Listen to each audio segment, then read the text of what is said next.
आज केमिस्ट्री का नया टॉपिक स्टार्ट करते हैं, गैसियस नियम। ठीक है ना। इसमें क्या क्या चीज हम लोग को अध्ययन करना है, इस चीज को पहले देख लिया जाए। सबसे पहले है गैसियस नियम को इंग्लिश में बोलेंगे गैसियस लॉज। आदर्श गैस, आइडियल गैस। आदर्श गैस को आइडियल गैस पढ़ना है। गैसीय नियम, गैसियस लॉ। वायल का नियम, वायल्स लॉ। चार्ल्स का नियम, चार्ल्स लॉ। परम ताप, एब्सोल्यूट टेम्परेचर। क्रांतिक ताप, क्रिटिकल टेम्परेचर। ताप दाब का नियम, टेम्परेचर प्रेशर लॉ। ये सब इंग्लिश और हिंदी दोनों में याद कर लें, क्योंकि थ्योरी देते समय कभी हिंदी और कभी इंग्लिश बोला जाता है, दोनों चीज लगातार तो बोला नहीं जाएगा, तो वहां पे कंफ्यूजन ना क्रिएट हो, इसके चलते ये पहले वर्ड को कंप्लीट कर लिया जाए। आगे है आदर्श तथा वास्तविक gas, ideal and real gas. Gas समीकरण, गैस इक्वेशन, गे-लुसेक का नियम, गे-लुसेक्स लॉ।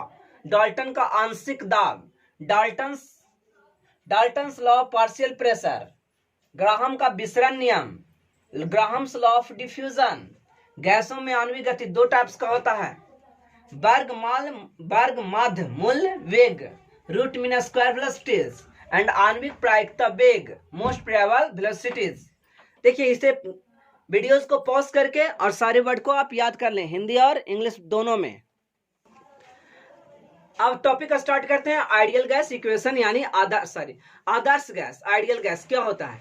कहा जाता है कि एक आदर्श गैस वह गैस है जो इन सब निम्नलिखित तथ्यों को फॉलो करे। ठीक है ना। सबसे फर्स्ट पॉइंट में है कि मानक ताप एवं दाब पर, तो मानक ताप एवं दाब मतलब स्टैंडर्ड टेम्परेचर प्रेशर। जब मानक ताप दाब रहे तो स्टैंडर्ड टेम्परेचर प्रेशर, या कहीं कहीं आपको मिलेगा normal temperature, NTP, normal temperature pressure पर एक मोल का आयतन 22.4 लीटर होना चाहिए। कितना लीटर? 22.4 लीटर। देखिए, यहाँ पे आपको एक चीज समझना होगा कि 0 डिग्री सी लेना है। टेम्परेचर कितना डिग्री होना चाहिए? 0 डिग्री सी, और 0 डिग्री सी या 32 डिग्री फ़ारेनहाइट, 32 डिग्री फ़ारेनहाइट या 273 केल्विन, ये तीनों स्केल पर है, डिग्री सी, फ़ारेनहाइट और 273। इतना टेम्परेचर ये होना चाहिए, और प्रेशर 1 एटीएम। प्रेशर कितना होना चाहिए? 1 एटीएम। एटीएम का मतलब होता है 760 mm of Hg, mm of Hg। ठीक है, याद रखिएगा, mm of Hg, 760 mm of Hg। Okay, तब जा करके एक मोल का आयतन 22.4 लीटर होगा। फिर से एक बार, एनटीपी या एसटीपी पर, स्टैंडर्ड टेम्परेचर या नॉर्मल टेम्परेचर पर एक मोल का आयतन जो होगा, ये कब निकाला जाएगा? जब टेम्परेचर हो 0 डिग्री सी या 32 डिग्री फ़ारेनहाइट या 2273 केल्विन, प्रेशर 1 एटीएम या 760 mm ऑफ Hg, तब कितना होना चाहिए? 22.4 लीटर। अब ये आता कहां से आदर्श गैस? इसके अनुसार एक कंसेप्ट और दिया गया है कि यदि परम तापमान यहाँ टेम्परेचर और गैस मोल ये दोनों कांस्टेंट हो, तो जो आयतन होगा वो प्रेशर के व्युत्क्रमानुपाती होगा। फिर से एक बार, यहाँ पे क्या है? टी, टेम्परेचर और नंबर ऑफ मोल, मोलों की संख्या कांस्टेंट हो, टेम्परेचर और मोलों की संख्या कांस्टेंट हो, तब वॉल्यूम पर क्या प्रभाव पड़ना चाहिए? तो वॉल्यूम बढ़ेगा तो प्रेशर घटेगा। That means volume inversely proportional to P होगा, प्रेशर के व्युत्क्रमानुपाती। ओके, आयतन के व्युत्क्रमानुपाती। यहाँ क्या कहता है कि जब प्रेशर और नंबर ऑफ मोल्स कांस्टेंट हो तो आयतन टेम्परेचर के समानुपाती होगा। यानी जब वॉल्यूम बढ़ेगा तो टेम्परेचर भी बढ़ेगा, जब वॉल्यूम घटेगा तो टेम्परेचर भी घटेगा। नेक्स्ट है volume directly proportional to number of moles, ये कब क्रिएट होगी? टेम्परेचर और प्रेशर बोथ आर कांस्टेंट। तब क्या कहता है कि जब वॉल्यूम बढ़ेगा तो नंबर ऑफ मोल्स भी बढ़ेंगे, जब नंबर ऑफ मोल्स बढ़ेंगे तो वॉल्यूम।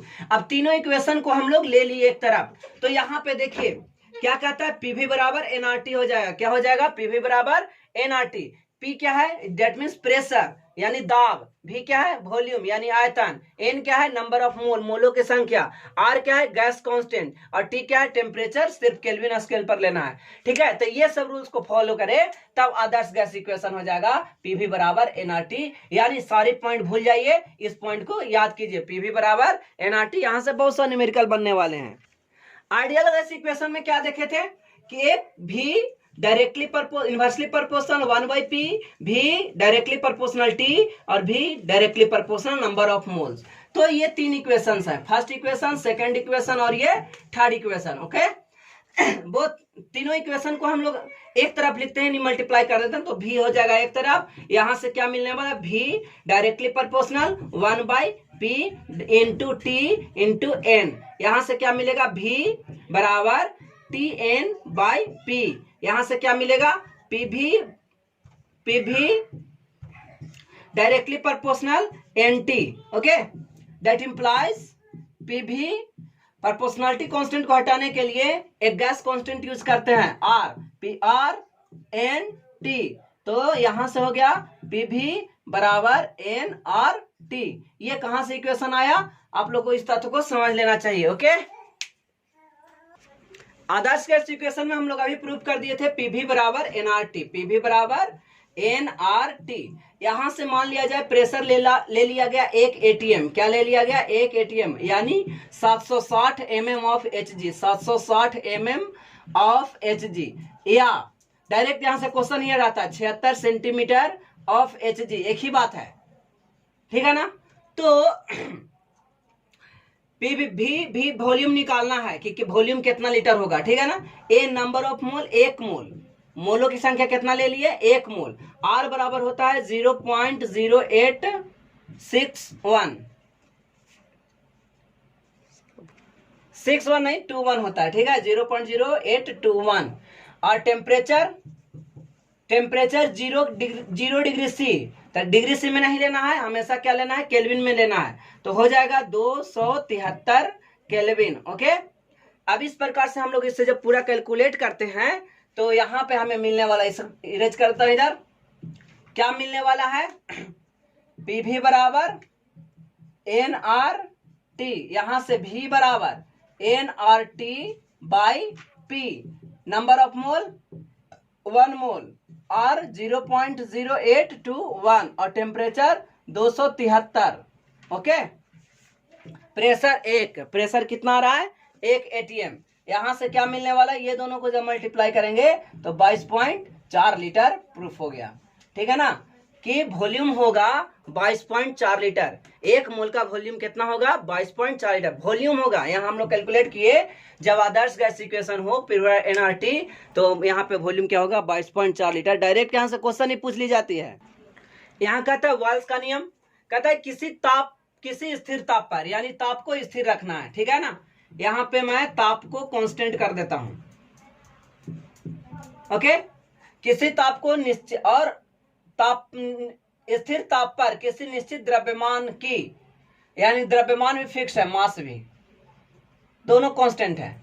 द्रव्यमान की गैस का आयतन जो भी होगा, गैस का आयतन में मतलब भी, वो दाब के व्युत्क्रमानुपाती होगा। दाब का क्या होगा, व्युत्क्रमानुपाती होगा। ओके, यानी यही चीज याद रखना है बॉयल्स का नियम में। डायरेक्ट एग्जाम में ये क्वेश्चन पूछा जाता है कि बॉयल्स का नियम में क्या होगा, तो दाब अनुपात व्युत्क्रमानुपाती होगा। दाब क्या होगा, व्युत्क्रमानुपाती, याद रखना है, ठीक है ना। दाब क्या होगा, व्युत्क्रमानुपाती। ये एक गैस के लिए है। अगर मान लिया जाए कि 2 कंटेनर हो, यहां पे 2 कंटेनर बना ली जाए। ओके, एक में V1 द्रव्यमान है तो उसमें प्रेशर P1 है, दूसरे कंटेनर में V2 द्रव्यमान है और P2 उसका दाब है। तो ये बतलाना है जब दोनों को मिक्स कर दिया जाएगा तो उस पर क्या प्रभाव पड़ेगा। जब दोनों द्रव्यमान वाले और पावर प्रेशर वाले को मिक्स कर दिया जाए, ठीक है ना, इस प्रकार के मिक्सेबल बना दिया जाए तो यहाँ पे क्या मिलेगा। तो ये दोनों को मैं डिवाइड कर लेता हूं। ओके, यहां से मिलने वाला है V1 बटे V2 बराबर 1 बटे P1 बाई 1 बटे P2। यहां से क्या मिलेगा, V1 बाई V2 बराबर 1 बटे P1 इंटू P2 बाई 1, ठीक है। अब क्रॉस मल्टीप्लाई, अच्छा एक लाइन और देखते हैं, V1 by V2 is equal to P2 by P1। Cross multiply करेंगे तो P1 V1 बराबर P2 V2। ये फार्मूला बहुत ही ज्यादा VVI है, इससे बहुत से न्यूमेरिकल बनाई जाएगी। P1 V1 बराबर P2 V2, P1 V1 बराबर P2 V2। ओके, तो वायल्स का नियम यहाँ पे कंप्लीट हो गया। एक कोड के जरिए इसको याद करते हैं। देखिए वायल्स मीन्स क्या है, बैल। वायल्स मीन्स बैल। वॉल्स मीन्स क्या है, बैल। जो बैल रहता है वो ताप जाता है, इसलिए ताप कांस्टेंट है। तो जब ताप कांस्टेंट है तो भी डायरेक्टली इनवर्सली प्रोपोर्शनल पी हो जाएगा, यानी ताप को क्या करना है, कांस्टेंट कर देना है। नेक्स्ट है चार्ल्स का नियम, कहता है कि स्थिर दाब, इस बार दाब को क्या करना है, प्रेशर को स्थिर कर देना है, ठीक है ना। यानी प्रेशर बराबर कांस्टेंट, यहाँ पे P बराबर कांस्टेंट, तब P और M निश्चित द्रव्यमान भी रहेगा तो M भी कांस्टेंट हो जाएगा, ये बोथ आर कांस्टेंट। ओके, अब गैस का जो आयतन होगा यानी V होगा वो परम ताप यानी T के अनुक्रमानुपाती होगा। अनुक्रमानुपाती या सीधा अनुपाती एक ही चीज है, अनुक्रमानुपाती या सीधा अनुपाती, सीधा अनुपाती या समानुपाती, समानुपाती प्रोपोर्शनल, ठीक है ना, ये होगा यहाँ पे। अब अगर हम करते हैं भी एक कांस्टेंट डाल दिया जाए तो ये T नीचे आ जाएगा और बराबर K होगा। ओके, ये वाला भी इंपॉर्टेंट है लेकिन इससे उतना ज्यादा क्वेश्चन नहीं समझ में आएगा, ठीक है ना। अब मान लिया कि दो गैस में आ गया, वही वाली पिछले क्लास वाली बात, दो प्रकार का गैसेस अगर है तब क्या होगा, तो एक को V1 और दूसरा रहेगा गैस V2, यानी दो गैस कंटेनर बना लेते हैं, एक कंटेनर ये है एक कंटेनर ये है, दोनों को मिक्स फॉर्म कर दिया जाए V1 और यहाँ पे T1 इसका रहेगा, इसका V2 रहेगा, इसका T2 रहेगा। यहां से हम लोग को क्या प्राप्त हो रहा है, तो V1 यहां से V1 बटे V2, V1 बटे V2 क्या आ रहा है, V1 बाय V2। ओके, यहां देखिए V1 बाय V2 बराबर T1 बाय T2, है ना। तो ऑल ओवर इसका मल्टीप्लाई करना बेकार है, डायरेक्ट याद रखिए कि V1 बाय V2 बराबर T1 बाय T2। अगर तिरछा तिरछी कर भी देते हैं तो V1 T2 बराबर V2 T1, लेकिन ये याद करना ज्यादा आसान नहीं है, ज्यादा इंपॉर्टेंट ये है, ठीक है, कि जब इनवर्सली प्रोपोर्शनल था तो दोनों के बराबर में आया था, लेकिन यहाँ इनवर्सली प्रोपोर्शनल है तो एक दूसरे के नीचे आ रहा है। तो याद है ना, V1 V2 bye T1 T2। अब देखिए चार्ल्स का नियम का प्रयोग कहाँ किया जाता है, तो दो पॉइंट याद रखिएगा। हाइड्रोजन के गुब्बारे का फटना ये किसके कारण है, चार्ल्स का नियम के कारण है। यानी चार्ल्स का नियम के कारण क्या है कि जब वॉल्यूम बढ़ेगा तो टेम्परेचर भी बढ़ेगा, वॉल्यूम बढ़ेगा तो टेम्परेचर क्या होगा, बढ़ेगा। इसलिए जब हाइड्रोजन गैस से भरा हुआ बैलून ऊपर जाता है तो वॉल्यूम बढ़ने के साथ टेम्परेचर बढ़ता है, जिसके चलते ये गुब्बारा फट जाता है। रोटी का बनना, जब उस पर उसका जब बड़ा कर बेल करके बड़ा किया जाता है तब उसका टेम्परेचर भी यहाँ पे इंक्रीज होता है। तो रोटी का बनना इसी के कारण एग्जाम्पल है, ठीक है ना। यहाँ रोटी जब फूलती है, कब फूलती है, रोटी आगे रोटी सिंपल थी, ठीक है, अब रोटी फूल करके बड़ा हो गई। अब रोटी जब फूल करके बड़ा हो तो इसके पीछे क्या कारण है, अभी आयतन बहुत कम है, इसका वॉल्यूम क्या है, कम है, लेकिन जब टेम्परेचर दिए, टेम्परेचर को बढ़ाया जाएगा तो आयतन भी बढ़ेगा, तब रोटी खिल करके बड़ा हो जाएगी, ठीक है ना। तो ये रोटी का बनना और हाइड्रोजन का गुब्बारा फटना ये दोनों किस कारण के अनुसार है, चार्ल्स के नियम के है, ठीक है। परम ताप कहा जाता है कि 0 डिग्री केल्विन को परम ताप कहते हैं, यानी केल्विन स्केल को परम ताप कहते हैं। देखिए इसका मतलब क्या है, 0 डिग्री केल्विन बराबर -273.15 डिग्री से। ये बहुत वीवीआई क्वेश्चन है, यहाँ पे इसे आप याद ही कर लीजिएगा कि परम तापमान कितना होता है, तो -273.15। ऑप्शन में खाली 273 रहेगा, ऑप्शन में -273 रहेगा, लेकिन एग्जैक्ट ऑप्शन क्या होगा, -273.15 डिग्री सी, ठीक है ना। तो हम लोग इसे परम ताप पे कहेंगे। ओके, या अगर इसको फ़ारेनहाइट में अगर लिखना हो तो माइनस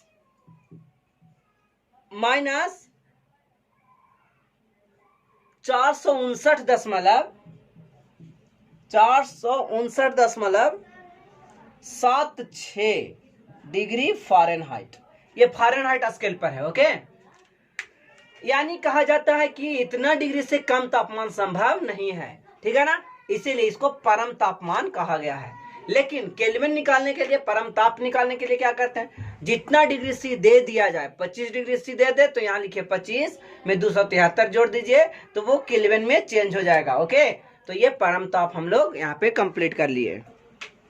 क्रांतिक ताप, क्रिटिकल टेम्परेचर, देखिए वह ताप जिसके ऊपर किसी गैस को द्रवित यानी पिघलाया नहीं जा सकता है। गैस को नहीं पिघलाया जा सकता, द्रवित किया जा सकता है, यानी वाटर के फेज में ना लाया जाए।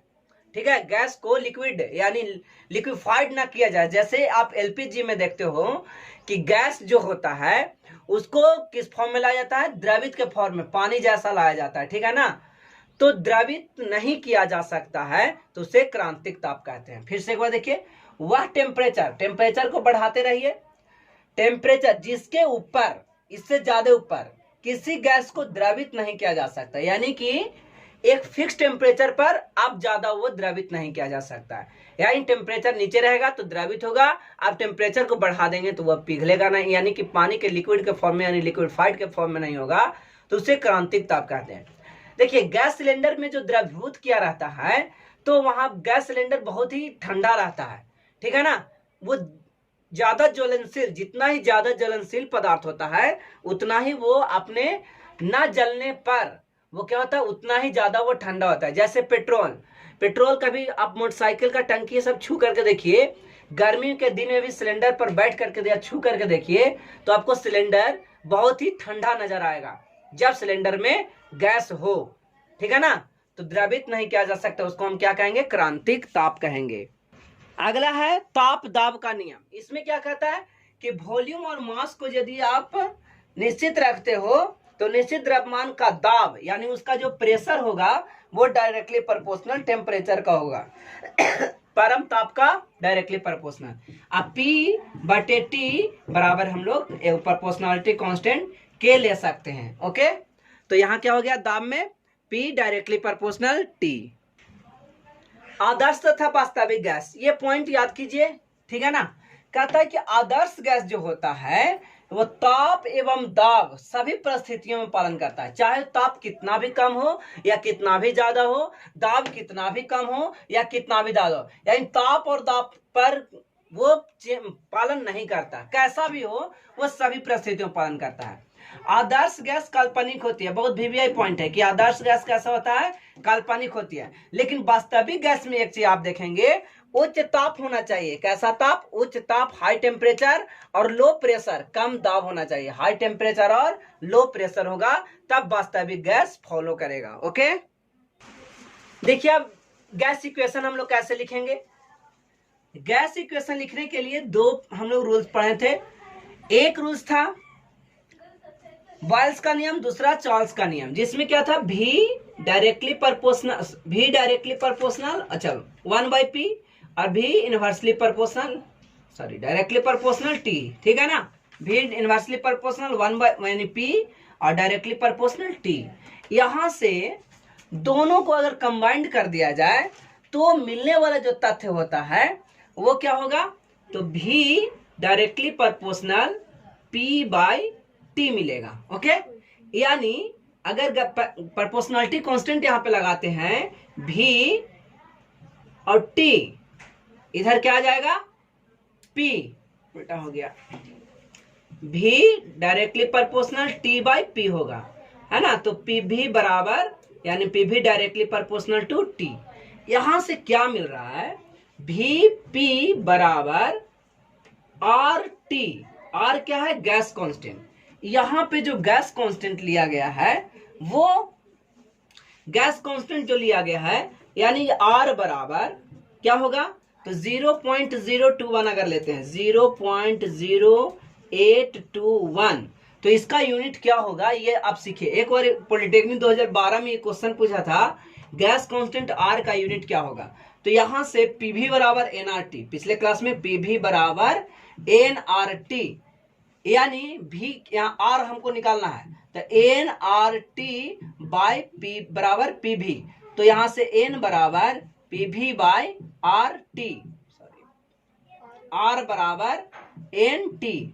प्रेशर का यूनिट क्या होता है, ATM। वॉल्यूम का यूनिट होता है लीटर बटे नंबर ऑफ मोल का यूनिट होता है मोल, और टेम्परेचर का केल्विन। यहां से क्या मिला, ATM लीटर प्रति मोल और प्रति केल्विन। ठीक है ना, तो इसका यूनिट हो गया ATM लीटर प्रति मोल प्रति केल्विन, ये यूनिट हो गया। इसके अलावे भी आर जो गैस कांस्टेंट होता है उसका वैल्यू लिया जाता है 8.314 जूल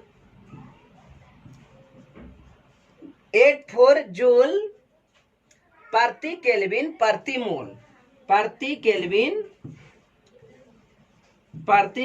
प्रति मोल, या एक और आर का मान लिया जाएगा 2 कैलोरी प्रति केल्विन 2 कैलोरी प्रति केल्विन प्रति मोल।